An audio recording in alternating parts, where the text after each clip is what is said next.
அன்பு உறவுகளுக்கு அன்பான வணக்கம். காலையில் ஜம்முன்னு வேலைக்கு கிளம்பியாச்சு. சாப்பிட்ற கூட நேரம் இல்லை. ஜம்முன்னு இன்றைக்கி நம்ம சுட்ட தோசை அப்படியே டிஃபன் பாக்ஸில் எடுத்து போட்டு கிளம்பியாச்சு. மாமா வந்துட்டார், அப்படியே பைக்கில் ஏறி ஜம்முன்னு வேலைக்கு கிளம்பியாச்சு. காலையிலே நம்ம சென்னையில் அடிக்கிற வெயிலை பார்த்தீங்கன்னா ஏதோ 12 மணிக்கு சுல்லுன்னு அடிக்கிற மாதிரி அடிக்குப்பா.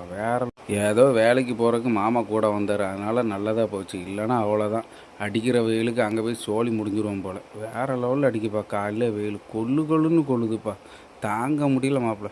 ஜம்முன்னு அப்படியே பைக்கை நிப்பாட்டிட்டு அப்படியே டிஃபன் பாக்ஸ் எல்லாம் எடுத்துகிட்டு கிளம்பியாச்சு. இன்றைக்கி காலையில் எழும்புனதே லேட்டு, அதனால் சாப்பிட்றதுக்கு நேரமே இல்லை. அதனால் மேலே போய் சாப்பிட்டுக்கலாம் அப்படின்னு மேலே போய் கிளம்பியாச்சு. கடையனும் திறக்கலை, கொஞ்ச நேரத்தை திறந்தாங்க. அப்படியே மேலே போயாச்சு. அப்படியே சாப்பிடலான்ட்டு மேலே போய்ட்டு அப்படியே நான் சுட்ட தோசை எடுத்து பார்த்தா, இது தோசையா இல்லை வேறு எதுமான்னு நீங்கள் கண்டிப்பாக உங்களுக்கு எப்படி தெரியுதுன்னு கமெண்ட் பண்ணுங்கள்.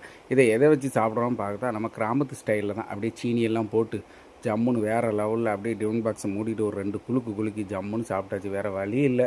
நம்ம சுட்டால் தான் தோசை இப்படி இருக்கா, இல்லை எனக்கு தான் சுட தெரியலையான்னு தெரில. ஆனால் வீட்டிலலாம் சுட்டால் நல்லா வருதுப்பா, வேறு லெவலு. நமக்கு என்ன, நமக்கு தெரிஞ்சதானே செய்ய முடியும். அப்படியே ஜம்முன்னு சீனியெல்லாம் போட்டு நல்லா குலுக்கிட்டு அப்படியே சாப்பிட்டோன்னா வேறு லெவலில் இருந்துச்சு. கோதுமை தோசை வந்து நம்ம கிராமத்து ஸ்டைலில் பண்ணியிருந்தேன். எங்கள் அம்மாலாம் அந்த கோதுமை மாவு அப்படி கலக்கிட்டு அதில் இந்த வெங்காயம் பச்சை மிளகாலாம் போட்டிருந்தவன். அதே மாதிரி நானும் போட்டு செஞ்சு பார்த்தேன்.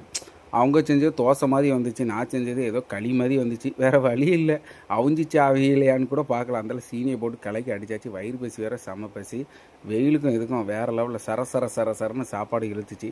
ஜம்முன்னு சாப்பிட்டு முடிச்சாச்சு. அதுவும் கடையில் வச்சு தான் அன்றைக்கி சாப்பிட்டோம். பார்த்தீங்களா, பச்சை மிளகா. நான் சுட்ட 2 தோசை அந்த டிஃபன் பாக்ஸுக்கு நிறையா இருக்குன்னா பார்த்துடுங்க. அப்போ எந்த தண்டியாக சுட்டிருக்கேன்னு பாருங்களேன். வேறு லெவலு சாப்பாடு. ஓகே, நமக்கு நம்ம எப்படி இருந்தாலும் சமாளித்து சாப்பிட்டு தானே ஆகணும். வயிறு பசிக்கல, வேறு வழி இல்லை. கோதுமை தோசை நல்லா தான் இருந்துச்சு. ஓகே, வீடியோ பிடிச்சிருந்தா லைக் பண்ணுங்கள். Please subscribe my channel. நாளைக்கு வீடியோவில் பார்க்கலாம். ஓகே, பாய் பாய்.